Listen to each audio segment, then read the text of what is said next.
मैं भारत के उन लोगों से कहना चाहता हूं जो कहते हैं कि सरकारी लोग निकम्मे हैं, चोर है, प्राइवेटाइजेशन कर दो सबको।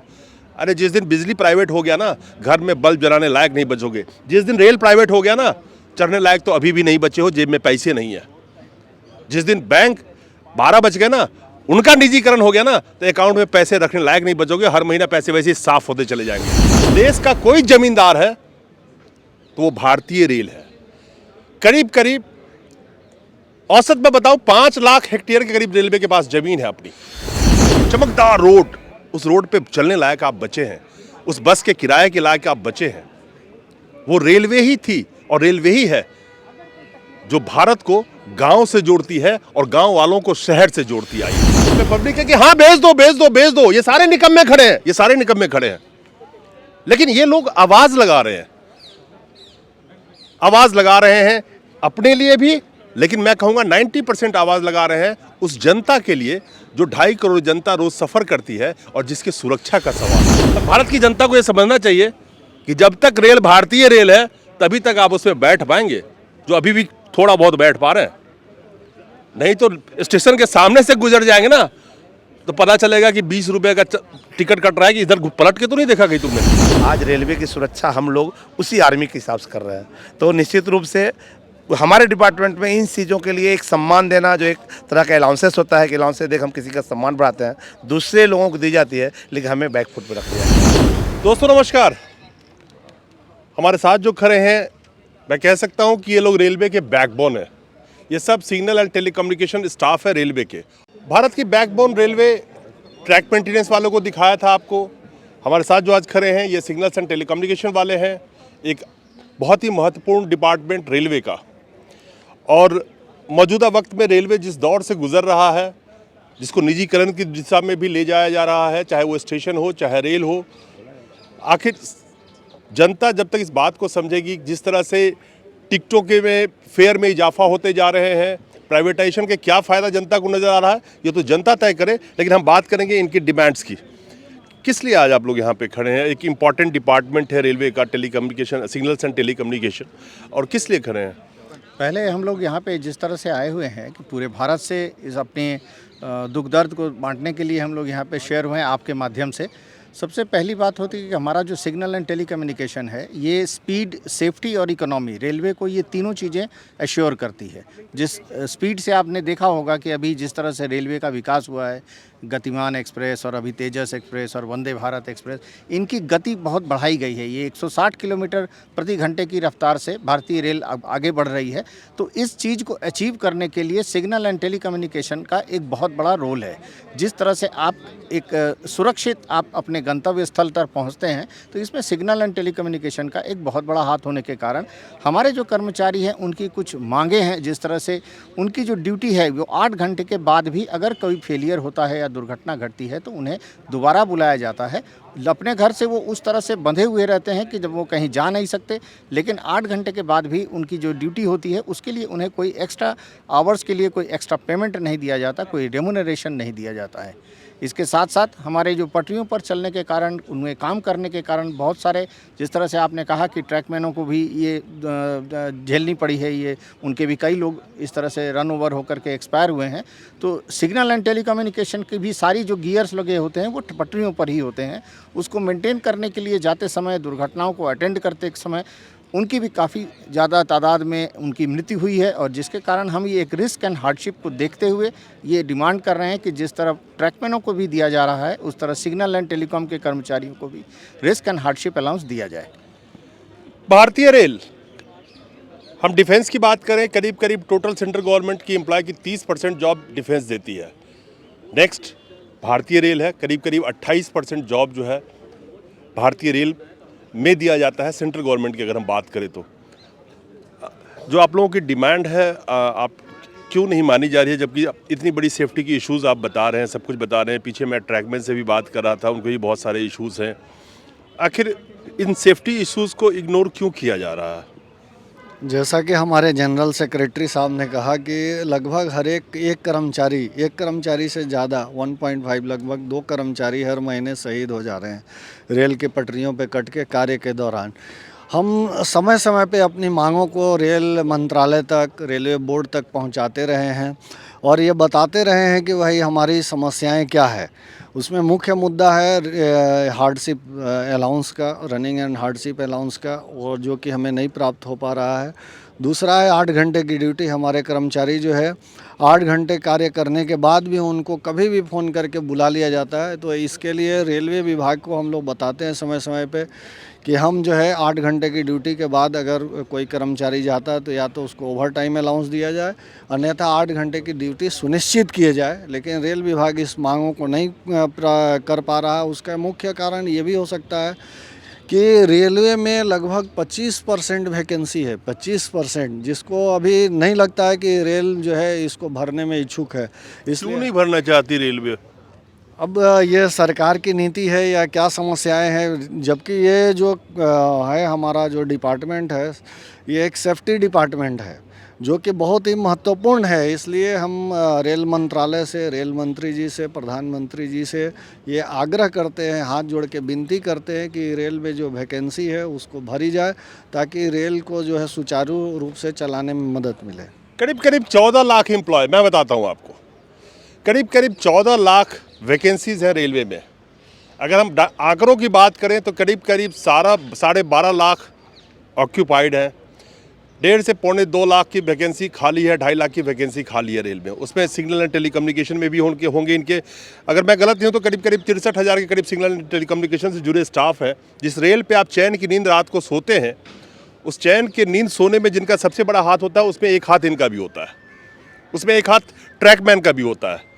वो सब परेशान हैं। ट्रैकमैन इक्विपमेंट्स के लिए आवाज़ लगा रहे हैं, जो रन ओवर की बात कर रहे हैं, उन सेफ्टी के लिए उनको कॉम्पनसेशन की बात कर रहे हैं, 8 घंटे ड्यूटी के बाद उनको कुछ और मिलना चाहिए, कई सारी डिमांड्स हैं। लेकिन ये चीज़ें नहीं दी जा रही है। और एक चीज़ शायद आपको पता हो ना हो, इस देश का कोई ज़मींदार है तो वो भारतीय रेल है। करीब करीब औसत में बताऊं 5 लाख हेक्टेयर के करीब रेलवे के पास ज़मीन है अपनी। उस ज़मीन पे बड़ी अच्छी तरह से कॉरपोरेट की भी नज़र है। और यही वजह है कि देखेंगे बहुत सारी जगहों पर रेलवे की ज़मीन खाली कराई जा रही है और प्राइवेटाइजेशन की दिशा में तो रेलवे को ले जाया जा रहा है। स्टाफ की वहाँ पे जो कमियां हैं, उस कमियों के कारण ये आवाज़ तो लगा रहे हैं। दिक्कत ये है कि ये आवाज़ तो लगा पा रहे हैं, लेकिन उस आवाज़ को लगाने के लिए बहुत मशक्क़त इनको करनी पड़ रही है। ट्रैकमैन मैंने बताया, सिग्नल ये लोग, ये टेलीकम्युनिकेशन के लोग हैं, उस पर वैकेंसी खाली है। एक एक आदमी के ऊपर डबल काम करने का उसकी मजबूरी है। जब आप मंत्री जी किसी रेल का उद्घाटन करते हैं तो कहते हैं 160 हो गया, अब 200 पे टारगेट है, अब 250 पे टारगेट है, लेकिन उस रेल तो उसी पटरी पे दौड़ेगी जिस पटरी पे टेलीकम्युनिकेशन और सिग्नल्स वाले काम करेंगे, या सिग्नल्स एंड टेलीकम्युनिकेशन वाले काम करेंगे, ट्रैकमैन वाले काम करेंगे, तभी तो रेल दौड़ेगी। 1853 में जो रेल की पटरियां बिछी थी कई जगह, वही इंफ्रास्ट्रक्चर अभी भी चल रहा।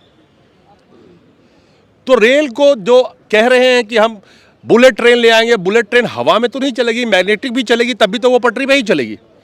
आखिर क्या आप लोगों का क्या लगता है कि आखिर क्यों ये जो बहुत बड़े इंपॉर्टेंट इश्यूज हैं रेलवे के और बहुत सेफ्टी कंसर्न चीज़ें हैं, ये सब चीज़ें क्यों अवॉइड किया जा रहा है इन चीज़ों को? मैं इसे पूरी तरह नहीं कह सकता कि पूरी तरह अवॉइड की जा रही है, लेकिन प्रश्न ये उठता है कि जिस चीज़ों को, जिस भरोसे रेलवे अपनी सेवा देना चाहता है, उसके बिहाइंड में जो सिस्टम चल रही है सेफ्टी की, उस सेफ्टी को इग्नोर करना निश्चित रूप से बहुत खतरनाक बात है कि उसे इग्नोर नहीं करना चाहिए।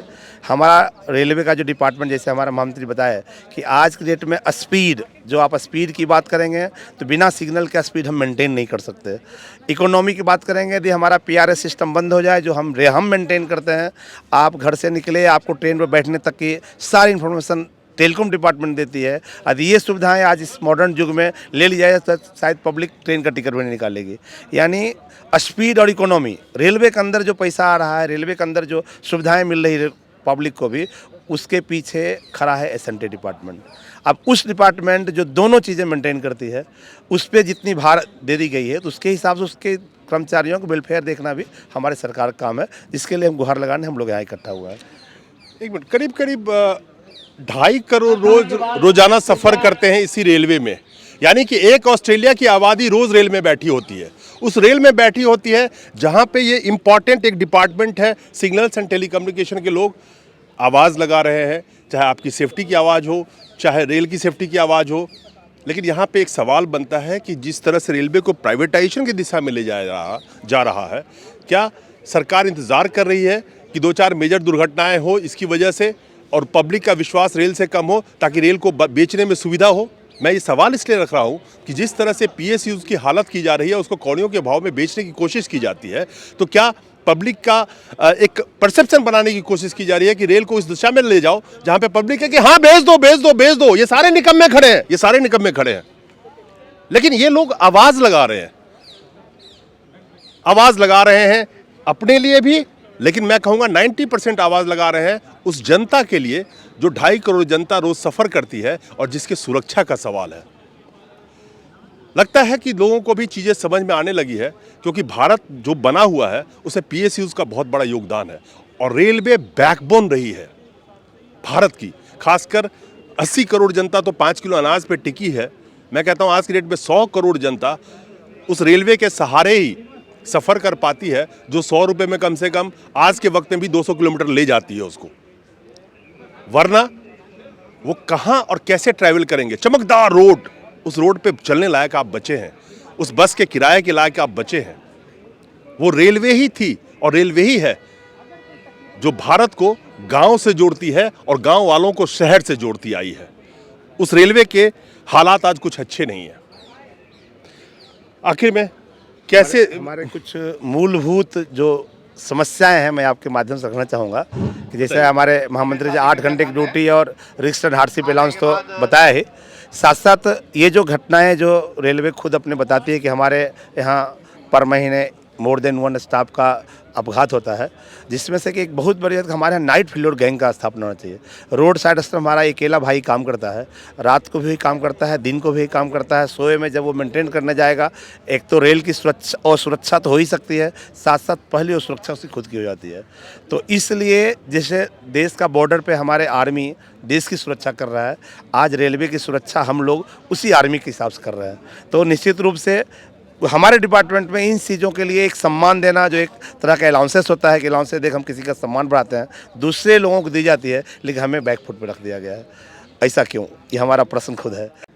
मैं भारत की उन लोगों से कहना चाहता हूं जो कहते हैं कि सरकारी लोग निकम्मे हैं, चोर है, प्राइवेटाइजेशन कर दो सबको। अरे जिस दिन बिजली प्राइवेट हो गया ना, घर में बल्ब जलाने लायक नहीं बचोगे। जिस दिन रेल प्राइवेट हो गया ना, चढ़ने लायक तो अभी भी नहीं बचे हो, जेब में पैसे नहीं है। जिस दिन बैंक 12 बज गए ना, उनका निजीकरण हो गया ना, तो अकाउंट में पैसे रखने लायक नहीं बचोगे। हर महीना पैसे वैसे ही साफ होते चले जाएंगे। तो जो निजीकरण के फायदे गिनवा रहे हो ना, और जिनको लगता है निजीकरण से फायदा है, वो इसी रेल का उदाहरण उठा के देख ले। जो प्राइवेट ट्रेन है उसका किराया क्या है?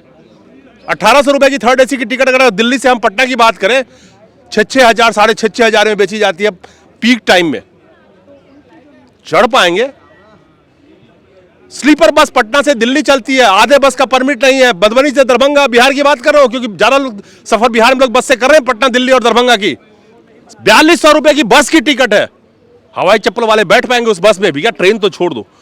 खैर, मेरी शुभकामनाएं साथ हैं। मैं जानता हूं आप लोग बहुत अच्छा काम कर रहे हैं और भारत की जनता को यह समझना चाहिए कि जब तक रेल भारतीय रेल है तभी तक आप उसमें बैठ पाएंगे, जो अभी भी थोड़ा बहुत बैठ पा रहे हैं। नहीं तो स्टेशन के सामने से गुजर जाएंगे ना, तो पता चलेगा कि 20 रुपए का टिकट कट रहा है कि इधर पलट के तो नहीं देखा कहीं तुमने। सोचिएगा। नमस्कार।